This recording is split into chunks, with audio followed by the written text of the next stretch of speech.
There is no peace except the peace, except the peace of God, of God.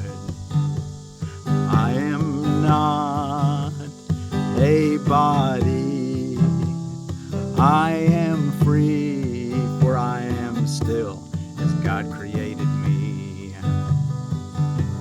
There is no peace except the peace, except the peace of God, the peace of God. And I am glad, and I am glad and thankful it is so. There is no peace except the peace, except the peace of God, the peace of God.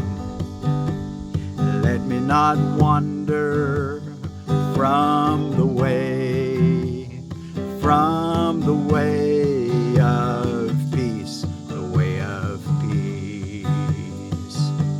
For I am lost on other roads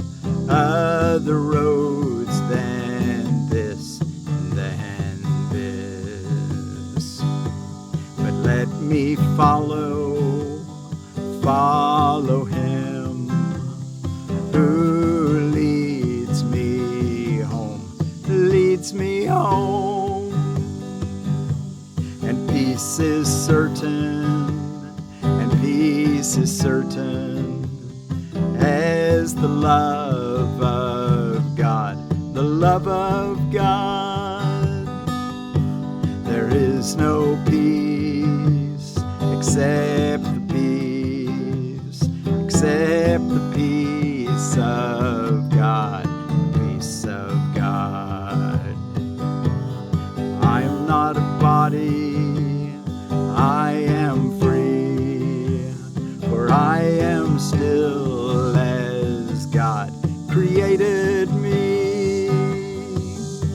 There is no peace, there is no peace, except the peace of God, the peace of God.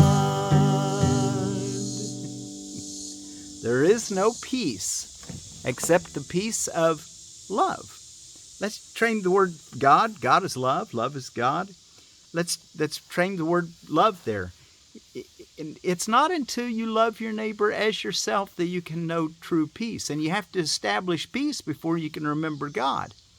So when it says there is no peace except the peace of God, there's only one peace, and that's that which we access through God, which is love. So peace and love are two sides to the same coin. Exercise love, you'll have peace. Exercise peace, and you'll have love. It's the only way you can have it. All right. You can also think of peace and joy as synonymous, because they really are the same thing.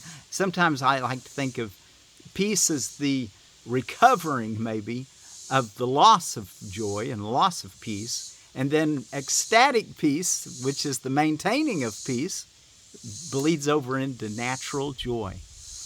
So anyway, they're really the same thing, that blissful state of being in love.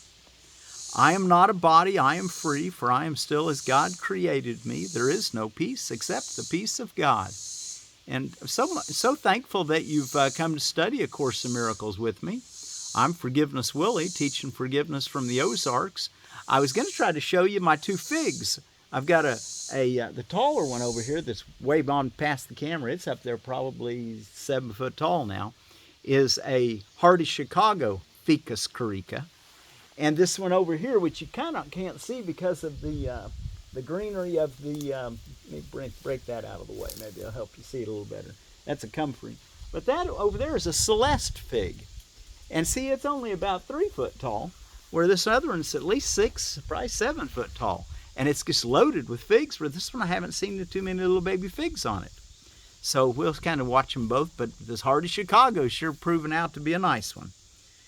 Okay, we're ready for lesson 220 for Thursday, August the 8th, Infinity Day, 8 of 8 of 25. Thursday, lesson 220, which is a review of lesson 200. It'll be our last review. Then we're going to go on to our next section, which will actually be part 2. So we'll be ready for part 2 tomorrow of our book. You'll have completed the undoing process, is how I like to think of it. And now you're going to stabilize your beingness for the rest of the book. So congratulations after today for making it. Congratulations even for today, what you've accomplished. You've done remarkable if you've stuck with the book and done your lessons honestly and sincerely. You've made great progress in your spiritual development. Certainly you've noticed that by now. Okay, let's go look. Let's read it again. I am not a body, I am free, for I am still as God created me. Remember, we're supposed to be taking a longer practice period of at least 15 minutes, morning and evening, and then an hourly remembrance and thanksgiving. Today, check in, make sure you're at peace. Give God thanks for that peace. There is no peace except the peace of love, or the peace of God. There is no peace except the peace of God.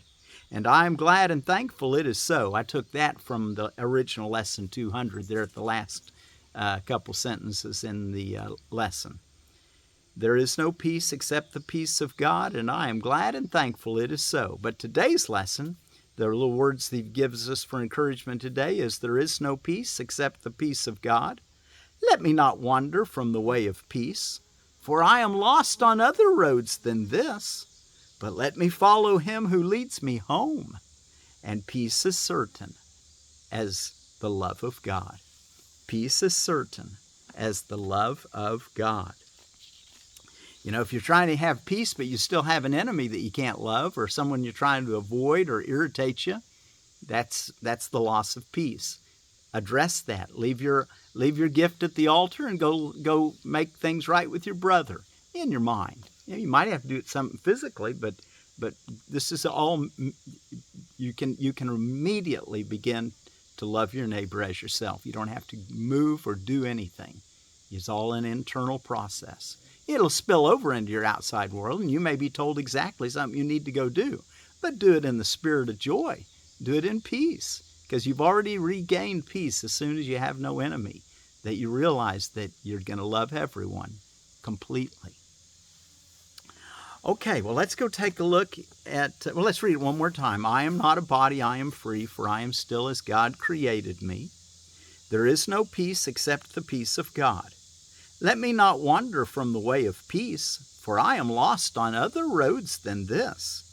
But let me follow him who leads me home, and peace is certain as the love of God.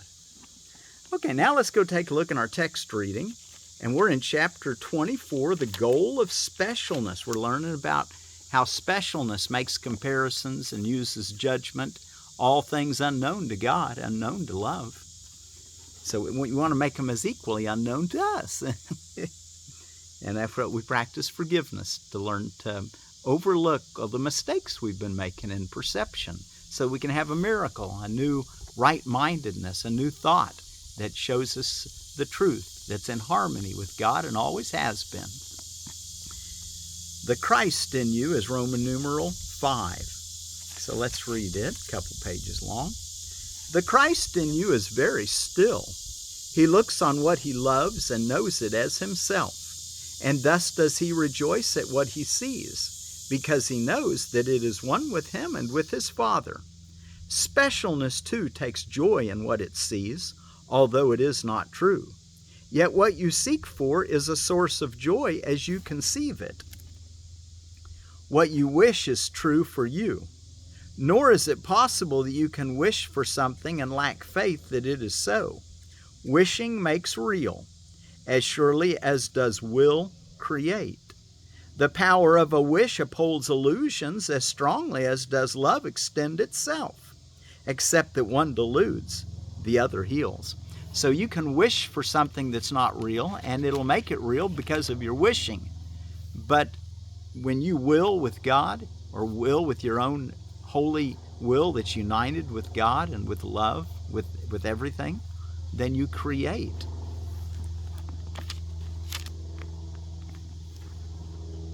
Paragraph 2.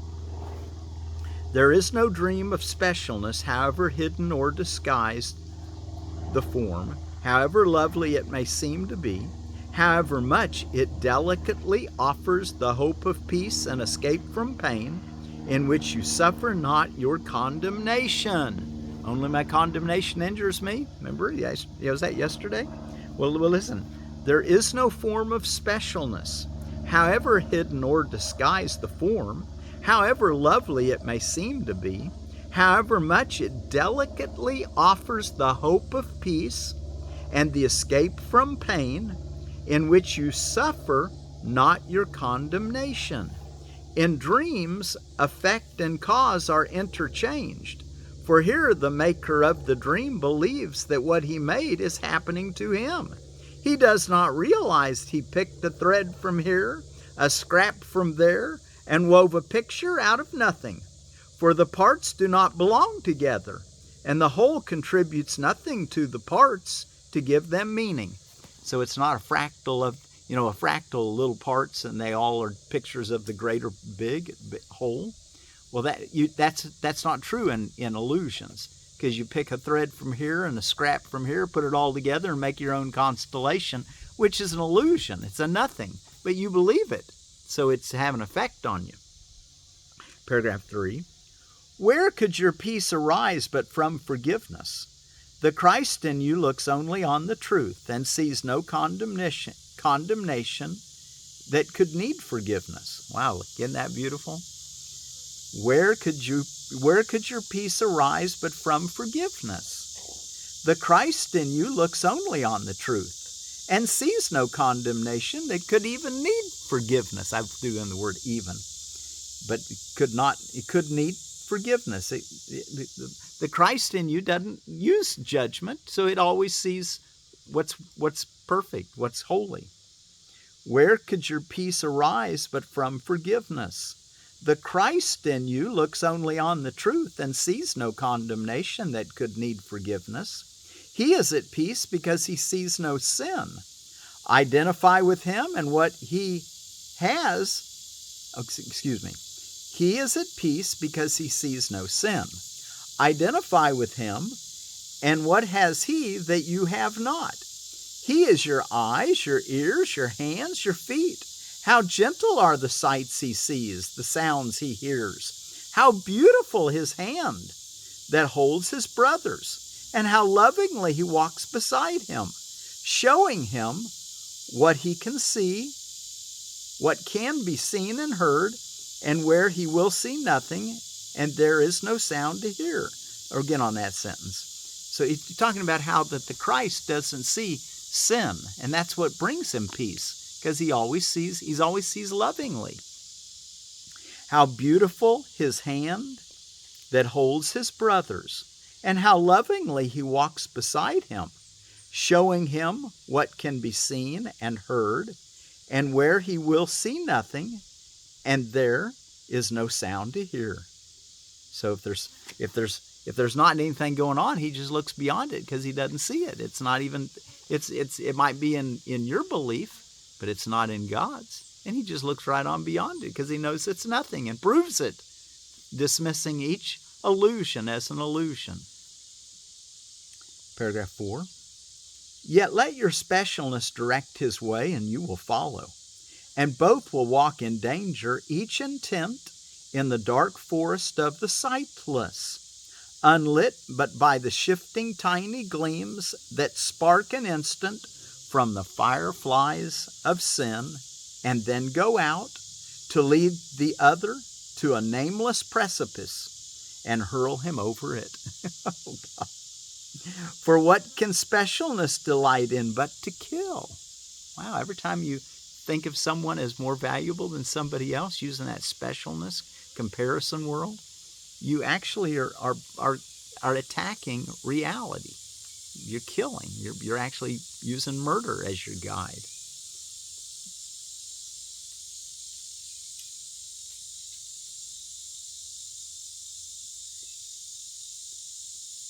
For what can specialness delight in but to kill?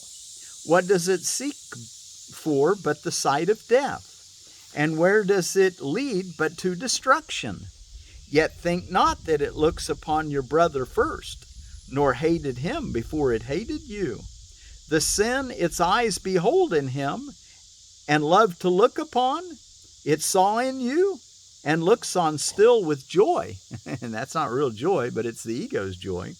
Yet is it joy to look upon decay and madness, and believe this crumbling thing with flesh already loosened from the bone, and sightless holes for eyes, is like yourself? We don't want to see sin in anyone, not in ourself or our brother. Paragraph 5. Rejoice you have no eyes with which to see, no ears to listen, and no hands to hold, nor feet to guide. Be glad that only Christ can lend you his, while you have need of them. They are illusions, too, as much as yours, and yet because they serve a different purpose.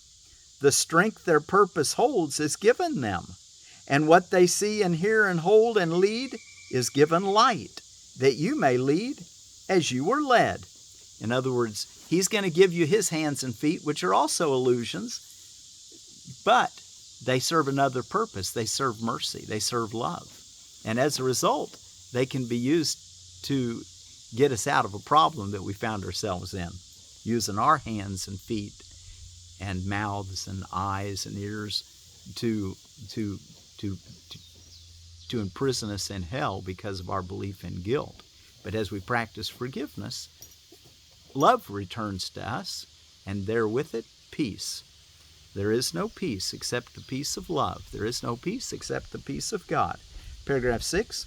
The Christ in you is very still.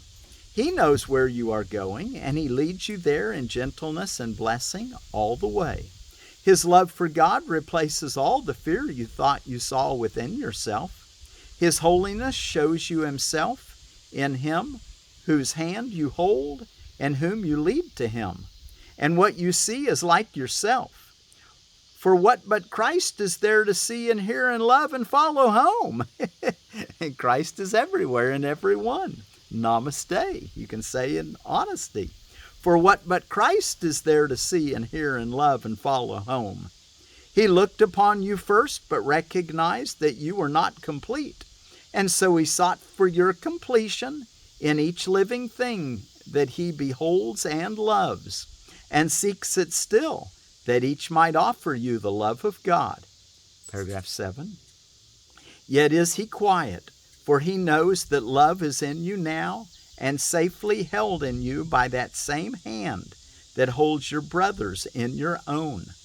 Christ's hand holds all his brothers in himself. He gives them vision for their sightless eyes, and sings to them of heaven, that their ears may hear no more the sound of battle and of death. He reaches through them, holding out his hand, that everyone may bless all living things and see their holiness. And he rejoices that these sights are yours, to look upon with him and share his joy. His perfect lack of specialness he offers you, that you may save all living things from death, receiving from each one the gift of life that your forgiveness offers to yourself. The sight of Christ is all there is to see. The song of Christ is all there is to hear. The hand of Christ is all there is to hold. There is no journey but to walk with him. Paragraph 8.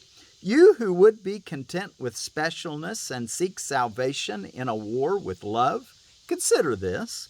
The Holy Lord of heaven has himself come down to you to offer you your own completion. You who would be content with specialness and seek salvation in a war with love, consider this. The Holy Lord of heaven has himself come down to you to offer you your own completion. What is his is yours, because in your completion is his own. He who willed not to be without his Son could never will that you be brotherless. And would he give a brother unto you, except he be as perfect as yourself, and just as like to him in holiness as you must be? And the last paragraph, 9, finish this section. There must be doubt before there can be conflict. Wow, catch that. There must be doubt before there can be conflict. And every doubt must be about yourself. Christ has no doubt, and from his certainty, his quiet comes. He will exchange his certainty for all your doubts if you agree that he is one with you, and that this oneness is endless, timeless, and within your grasp, because your hands are his. Oh boy, isn't that beautiful? There must be doubt before there can be conflict, and every doubt must be about yourself. Christ has no doubt, and from his certainty his quiet comes. He will exchange his certainty for all your doubts if you agree that he is one with you, and that this oneness is endless, timeless, and within your grasp, because your hands are his. He is within you, yet he walks beside you and before, leading the way that he must go to find himself complete. His quietness becomes your certainty. And where is doubt when certainty has come? The certainty of God is what brings us peace and gives us the quiet that's God's eternal state. Okay, well, let's see. We know what we're today, our hourly remembrance is there is no peace except the peace of God. Of course, I am not a body, I am free, for I am still as God created me. Holidays and observances today. Happiness Happens Day. And of course, happiness will automatically happen if you do your lesson and are sincere, telling yourself there is no peace except the peace of God. And I am glad and thankful it is so. Happiness Happens Day. International Cat Day, the Felis catus. And it's also the Scottish Wildcat Day, the Fetus sylvestris. So, Cat Day, the Felises. CBD Day, and CBD is a component that's extracted, or you get it in, it's in your cannabis genera. It's in both the indica, the sativa, and the ruderalis. And I've heard that if a person takes too much THC, you can reduce the effects of it by taking a little CBD. Might be something nice to know for people that are maybe eating too much of a gummy or something. They want to kind of, hey, this is too much for me. Well, have some CBD and balances out. It's what I've heard. I don't know details about that for sure. Dollar Day, maybe good day to earn $1, huh? Zucchini Day, the Cucurbita pepo. Raksh Bandhan, which is a Hindu festival that celebrates your brothers and your sisters. The Rakesh Bandhan. And the date to create, that's today, 8 of 8, which is the Universal and International Infinity Day, 8 of 8. And Wear Your Mother's Jewelry Day. Of course, you can take a bead and turn it into an 8, or a necklace and turn it into a figure 8. Maybe that's why it's Jewelry Day. I don't know. And then out of edible landscaping, we've got another plum I want to tell you about, and this is called the Methley plum. It's a Prunus salicina, and it says that the Methley plum, remember the salicina are the Japanese plums. Methley plum is a Japanese purple red plum with red flesh that is delicious fresh. Seed adheres to the flesh, so it's not a freestone. Very productive, doing better than most plums in warmer climates, even Hawaii. The small tree is disease resistant and a good choice for organic growers. Can produce fruit when planted alone and pollinates other Japanese plums. Space 12-foot circle, zones 5 through 9. So there you go. Might be a good one to plant with the Bruce plum, and because that would pollinate the Bruce plum because it needs a Japanese pollinator. I think that's what I remembered reading about it. Okay. I guess our word for peace is from the Hmong people. It's spelled Hmong. They were originally from China. Now they're in Southeast Asia, Cambodia, Laos, Vietnam, that whole region. But they were originally in China on the Yellow and the Yangtze rivers. And the word for peace is Phaj, if I'm pronouncing it right. Phaj be with you. Peace be with you and our Hmong brothers and sisters.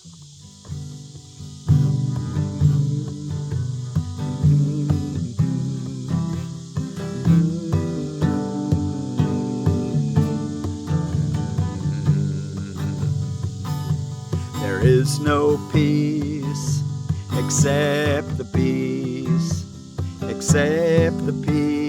of God, the peace of God. I am not a body, I am free, for I am still as God created me. There is no peace except the peace of God, the peace of God. And I am glad, and thankful it is so. Let me not wander from the way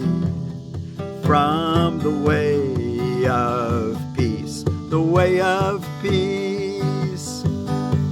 For I am lost on other roads than this, But let me follow him who leads me home. But let me follow